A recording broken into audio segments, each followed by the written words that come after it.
Tennessee in 10 minutes. Tennessee in 10 is made possible by Tennessee Department of Labor and Workforce Development. Thanks for joining us for Tennessee in 10. I'm Amanda Hara.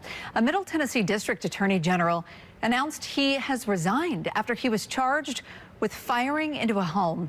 Chris Stanford was indicted for firing a gun in Smithville last November. This happened when police were trying to arrest people wanted for a triple murder.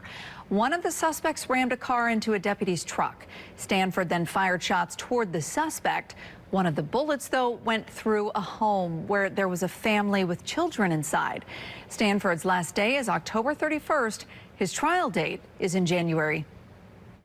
Hello from the WVLT Newsroom. I'm Will Puckett. A Sevier County man is accused of causing an explosion in his home while making a flashbang. Deputies arrested Alexander Pitchone. The Sevier County Sheriff's Office says the explosion happened Sunday. Multiple agencies responded, including the ATF, the FBI, and the Sevier County Hazmat. They say they found chemicals and other supplies to make explosives in the home. Pitchone is now charged with possession of a prohibited weapon.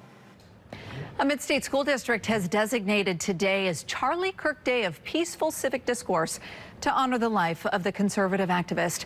The Sumner County School District says today is for everyone to come together through respectful dialogue and understanding. The Sumner County Superintendent of Schools says nothing in the classroom will change today. The school board voted unanimously last month to adopt the resolution.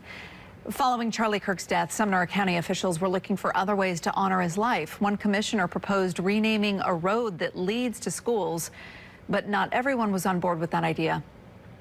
The meaning for me on a school campus was because of what he represented, his ideals, and what he fought for students, and engaged civic discourse and that impact with students on school campuses. Our mascot, our identity, it's all about creating a wonderful environment for the kids. It's not about Charlie, and it's dragging, our kids into a divisive national issue. That proposal is still unofficial. The county won't be able to make a name change to the street until they adopt it. A mother and daughter are seriously injured following what police are calling a hit and run that happened Saturday after the Vols game. What we know this morning is Knoxville police say the 45-year-old mother and 14-year-old daughter were sitting on a curb when they were hit by someone driving a Toyota 4Runner. A witness followed the car and gave officers the license plate number, but were not firm on who was driving the car. Again, police say they do have a tag number, not sure who was behind the wheel. The mother and daughter are said to have non-life-threatening injuries. Police say that investigation is ongoing today. In West Tennessee, 9 people have been hospitalized this year because of mosquito bites. Health officials say this has been one of the most active seasons of West Nile virus on record. Officials are also warning that we are not out of the woods just yet. Most West Nile cases are reported during the summer months, but that may not be the case this year. So we are in fall now? Yes. Should folks let their guard down now? Not at all. It's still very warm outside, and the mosquitoes are still very active. Experts say climate patterns are changing, so mosquitoes are sticking around for longer. Healthy people who get West Nile have symptoms like a cold, but the 7 people who caught the virus in Shelby County were immunocompromised, meaning they were at serious risk for symptoms like paralysis, confusion, and weakness in limbs. You can protect yourself by wearing long sleeves and pants and keeping water away from your home. Or, Stefano, you can wish for the first freeze of the season to kill the mosquitoes altogether. We can try to. We can try as hard as we possibly can, but it's still quite a ways off across parts of Tennessee. I think higher elevations, the Smokies, we have a pretty good opportunity maybe to get that in the next couple of weeks here, but good sunshine through the rest of our day today as we continue through the next couple of days. This is exactly what the forecast is going to look like, so there's really not going to be a lot of change here over the next week or so, at least the work week, I should say. What we're more focused on is the upcoming weekend. We're dry Thursday, we're dry Friday, and we do start Saturday off dry.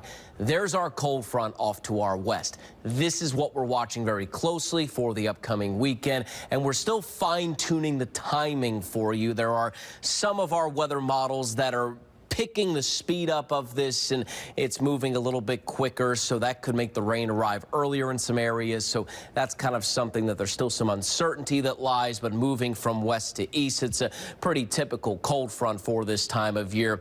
Should kick out of the state heading into our Sunday late afternoon into the evening, done by the overnight. Now, there is the risk of a strong thunderstorm in West Tennessee. Gusty winds would be the main concern, not a big tornado threat as of now. The main centralized area for that severe threat, though, St. Louis down through Little Rock. A lot of Arkansas will be areas that we watch closely, getting ready to go into the weekend, and then we'll have much more of a fall-like feel to end the weekend and head into early next week. Amanda.